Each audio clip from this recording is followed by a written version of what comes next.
සඳහා මොනවද ඔය හදන්නේ? මේ හදන්නේ පාරම්පරික කෑමක් කලප. ඒ අමුතර පොඩ්ඩක් ගාලා මේ වර ගුලි කරා. මේමම දිව්වා. සඳහා ඕකත් එක්ක මොනවද දැන් හරියන්නේ? නාලියා මේකට හරියන්නේ නාලියා. තනි කරා මේ ඔය නාලියක් දාන මාස ඈ. ඔව්. ඒ කියන්නේ මේ අපි ඕක හේන් වල ගිහිල්ලා නාලිය ඕක කරේ. ඔන්න මේ දාන මාස ඉතල අපිට මේ හරක තමයි ඉතින් කරන්න දෙයක් නැහැ. ඉතින් කරත්ත එන්ජින් කියලා කියන්නේ.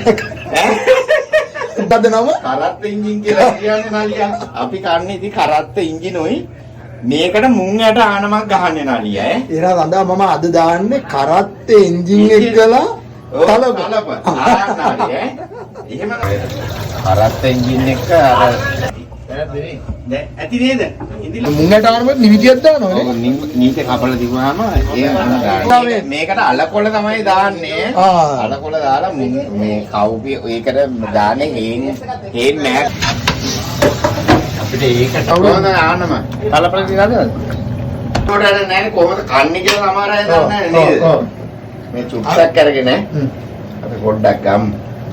අපි වෙනම අපි ඉස්සෙල්ලාම දාගත්තේ ඔව් මම ඉතින් මෙහෙම දාගන්නේ නාලිය අය මම මේ ආස විදියක් තියෙනවනේ මේක පොඩ්ඩක් අර හරිද මේක නෑ ඉදින එකෙන්ම මම නාලිය මේ ඉදින එක මේ මේමටම තියෙනවා ඈ එකෙන් ගන්නවා පොඩ්ඩක් ඈ මෙහෙම ගත්තා ඈ දිවේ ඉඳලා උගුරට තමයි ටේස්ට් එක එන්නේ ඒක කන ඇය දන්නවා ඒකෙන් තමයි ටේස්ට් එක එන්නේ අර උගුරට හොරා බෙහෙත් බොනවා වගේ එහෙම සීන් එකක් තියෙන්නේ හැබැයි මේක නම් හොරා බොන්න බෑ කන්න බෑ හොඳේ නිමෙලගන් ඉන්න ඕනේ.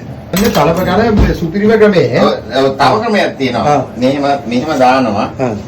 මෙහෙම ලුණු ගෙඩිය මෙහෙම හැලි කඩලා මිරික් කල්ලා මෙහෙම කඩා ගන්නවා හරිද?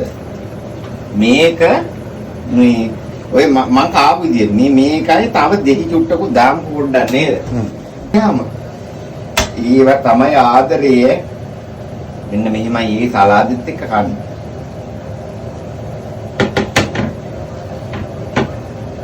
ඒක හපලා ගන්න පුළුවන් නාලියා. නාලියා මිහි පිට කෑම නාලියා. නාලියා කාලා බලන්න. තක්කාලි සම්බෝලේ එක්ක වගේ මෙහෙම අපි සම්බෝලේ කියමුකෝ. ඒ කියන්නේ අර මේ සලාද කියලා කියන්නේ ඒගොල්ලෝ මේ ලුණුයි